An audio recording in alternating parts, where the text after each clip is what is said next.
म्हणजे या वर्षी एकतर पाऊस खूप आधी सुरू झाला आणि आत्तापर्यंत ज्या ज्या ज्येष्ठ शेतकऱ्यांना भेटलो आहे, अगदी 90 वर्षाचे काही भेटले, एक दोन ठिकाणी तर 90च्या पलीकडे ज्यांची वय आहेत असे सुद्धा शेतकरी दादा भेटले. आणि त्या सर्वांचं म्हणणं असं होतं की त्यांच्या आयुष्यात एवढी मोठी आपत्ती कधीही त्यांनी अनुभवली नव्हती. साहजिकच आहे, मोठी आपत्ती म्हटल्यानंतर नुकसानही तेवढंच महाप्रचंड झालेलं आहे. तसं पाहिलं तर मराठवाडा हा साधारणतः आपण अवर्षणग्रस्त भागामध्ये धरतो. यावेळेला आक्रीत झालं. पाणी एवढ्या प्रचंड प्रमाणावरती आलं की अनेक ठिकाणी बांधारे वाहून गेले, शेतजमिनी वाहून गेल्या, इलेक्ट्रिक पोल बिल म्हणजे जमीन खरडून गेली, सगळं आयुष्य वाहून गेलं. अशा संकटात शेतकरी सापडला आहे. एकतर शेतकरी अहोरात्र मेहनत करून जे काही पिकवतो त्याला योग्य भाव मिळत नाही, हमीभाव मिळत नाही. सरकार हमीभाव जाहीर करतं आणि खरेदी केंद्र फार उशिरा सुरू करतं. त्याच्यामुळे शेतकऱ्याला त्याच्या एका काय शब्द नेमका वापरायचा, कारण घर चालवावं लागतं, म्हणून मिळेल त्या भावामध्ये व्यापाऱ्यांना त्याचं पीक विकावं लागतं. मग कापूस असेल, सोयाबीन असेल, काही असेल, आणि त्याच्यानंतर मग खरेदी केंद्र सुरू होतात. यावर्षी तर हाती पीकच लागलं नाही. संपूर्ण जमीन खरडून गेली, घरंदारं वाहून गेली, वह्या पुस्तकं, गुरं ढोरं सगळं, म्हणजे काही असं राहिलंच नाही. मला असं वाटलं होतं की हे सरकार, ज्या सरकारने निवडणूक प्रचारामध्ये जाहीर केलं होतं, देवेंद्र फडणवीसांची क्लिप मी काल परवाकडे ऐकवली की हे सरकार आल्यानंतर 7/12 कोरा करणार. आत्ताच ती वेळ आहे 7/12 कोरा करण्याची. पण आता दिसते ते वेगळंच काहीतरी आहे. ते मुहूर्त शोधत बसलेत. आता मधल्या काळामध्ये एक आंदोलन उभं झालं का केलं होतं देव जाणे, पण त्यांना आता जूनचा मुहूर्त दिला आहे. आपण येता जाताना आता बघाल तर शेतकरी बिचारे असहाय्यपणाने त्यांच्या परत पुढच्या रब्बीच्या पिकाच्या हंगामाच्या कामाला लागलेले आहेत.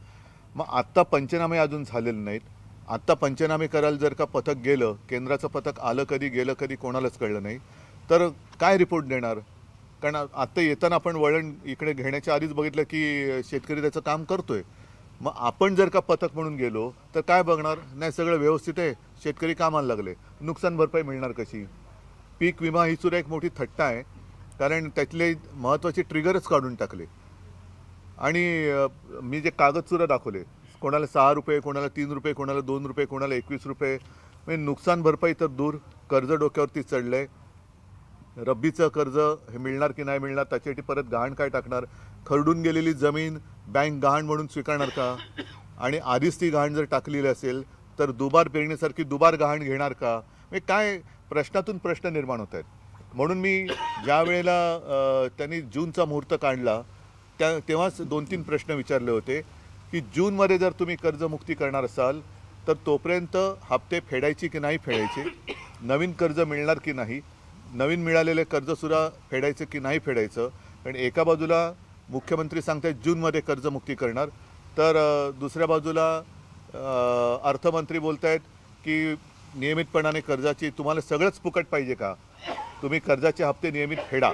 म्हणजे नक्की काय करायचं शेतकऱ्यांनी हे कळण्याचं झालेलं आहे. आणि जे पॅकेज जाहीर केलं, मोठं आकर्षक शब्दांमध्ये मुख्यमंत्र्यांनी पॅकेज जाहीर केलं, 31,000 साधारणतः 800 कोटीचं, आणि घोषणा करताना सांगितलं की इतिहासातलं सगळ्यात मोठं पॅकेज. हे इतिहासातली सगळ्यात मोठी थाप आहे. कारण तुम्ही साक्ष आहात, तुमच्या कॅमेऱ्याने सगळं टिपलेलं आहे. कसे शेतकरी व्यथा मांडत आहेत, कशा महिला आहेत, कसे आजोबा बोलत आहेत, कसे इतर तरुण बोलत आहेत, हे सगळं तुम्ही तुमच्या माध्यमातून जनतेसमोर आणलं, म्हणून मी पहिल्या प्रथम तुम्हालासुद्धा धन्यवाद देतो आहे. ही वस्तुस्थिती आहे. हेच तर सांगण्याचा माझा हा प्रयत्न होता. मी काय इथे भाषण करण्यासाठी किंवा सभा घ्यायला आलो नाही. म्हणजे सरकार जे बोलतं आहे ते आणि जमिनीवरची वस्तुस्थिती, शेतकऱ्यांच्या व्यथा ह्या जनतेसमोर आणायला आणि सरकारचं ढोंग वेशीवर टांगायला मी हा जो काही संवाद दौरा केला तो आता 2 माझ्या बैठका राहिल्या, पण हा 4 दिवस मी त्याच्यासाठी केला. हे सगळं पाहिल्यानंतर माझ्या मनात ज्या गोष्टी आल्या ते मी बोलत आलेलो आहे. 2 गोष्टी मी शेतकऱ्यांनी सांगितल्या. पंचनामे झालेले नाही आहेत. म्हणजे आपले खासदार संजय जाधव, त्यांच्या इकडे तर एका तहसीलदाराने सांगितलं की तुम्ही मुख्यमंत्र्यांकडे जा. कदाचित ती त्याचीसुद्धा मजबुरी असेल, कारण वरनंच काही आलेलं नाही. त्या आडात नाही तर पोहरात कुठून येणार? त्याच्यामुळे वरनच पैसे आले नसतील तर तहसीलदार तरी काय करणार? पण तहसीलदार जर का मगरुरीने वागत असेल तर मला वाटतं त्याला उचलून मुख्यमंत्र्यांच्याकडे न्यायला लागेल. मुख्यमंत्र्यांसुद्धा याच्यात लक्ष घातलं पाहिजे की तुम्ही जो काय आम आणलं आहे, जे काय सोंग आणलं आहे, हे किती बोगस आहे, हे सरकार कसं दगाबाज आहे, ह्या सरकारचं पॅकेज हे कसं नुसतं बकवास आहे, हे या दौऱ्यातनं जनतेसमोर मी आणण्याचा प्रयत्न केलेला आहे. आणि त्याच्यासाठी मी 2 कार्यक्रम सांगितले की आता जनता म्हणजे शेतकरी ह्या दगाबाज सरकारचा पंचनामा करेल. म्हणजे काय करेल की हे शेतकऱ्याची जी मागणी आहे की कर्जमुक्ती तिथं झाली पाहिजे, 50,000 रुपये प्रति हेक्टरी त्याला मिळाले पाहिजे, ती शेतकऱ्याची मागणी ती त्याला मिळाले पाहिजेत.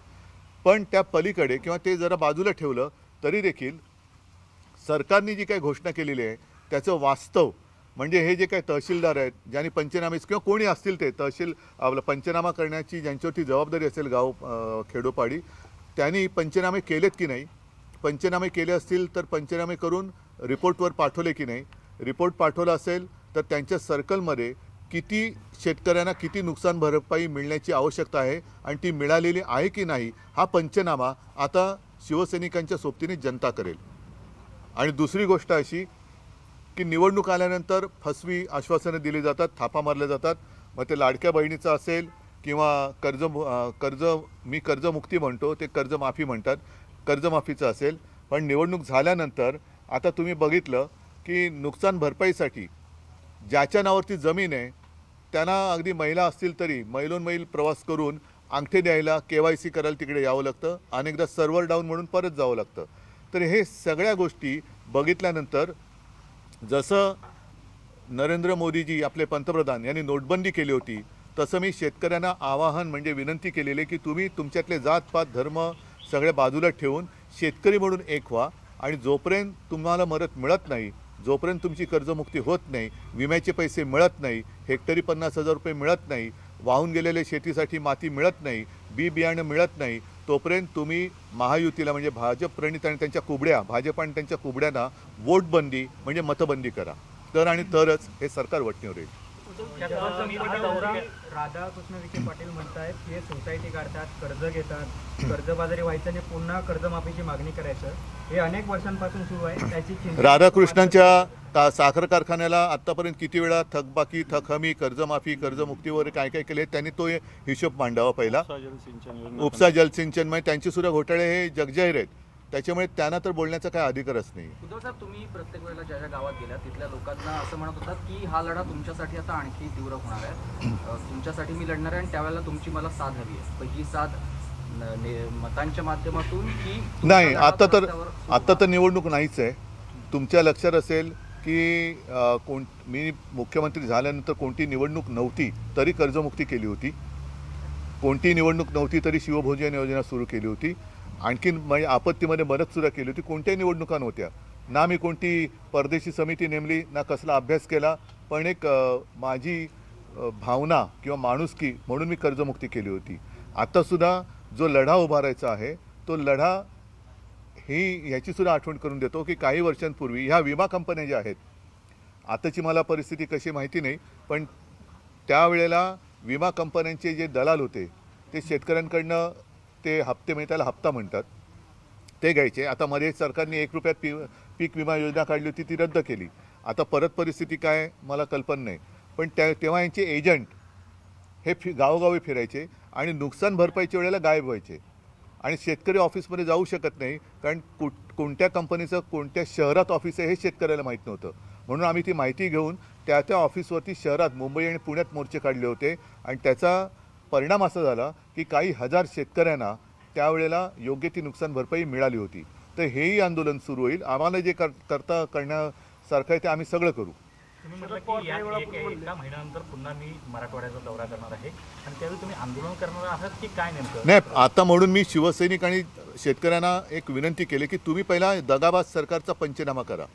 म्हणजे हे जे काही कार्यालय आहेत ज्यांच्या हातामध्ये पंचनामे किंवा मदत वितरण करण्याचे अधिकार आहेत त्यांच्या ऑफिसमध्ये जाऊन बसा आणि त्यांना विचारा तुम्ही पंचनामे किती लोकांचे केले, अजून केले का नाहीत, केलेत, आता केले तर काय म्हणून करणार, कसे करणार. कारण आता मी म्हटलं तसं शेतकरी पुन्हा कामाला लागला आहे, तर पंचनामा कसा करणार तुम्ही. नुकसान भरपाई कशी मिळवून देणार? तर त्याचे पंचनामे म्हणजे त्याची यादी ही रोज आता त्या अधिकाऱ्यांनी त्याच्या ऑफिसच्या कार्यालयाच्या दारावरती म्हणजे बोर्डावरती लावली पाहिजे की माझ्या अखत्यारीत एवढे शेतकरी येतात, त्यांचे एवढ्याचे मी पंचनामे केलेले आहेत, एवढ्यांना एवढं नुकसान भरपाई मिळणं हे क्रमप्राप्त आहे, एवढ्या जणांचा मी रिपोर्ट पाठवलेला आहे, एवढ्याने एवढी मदत केलेली आहे. हे आता पंचनामे हे जनता करेल.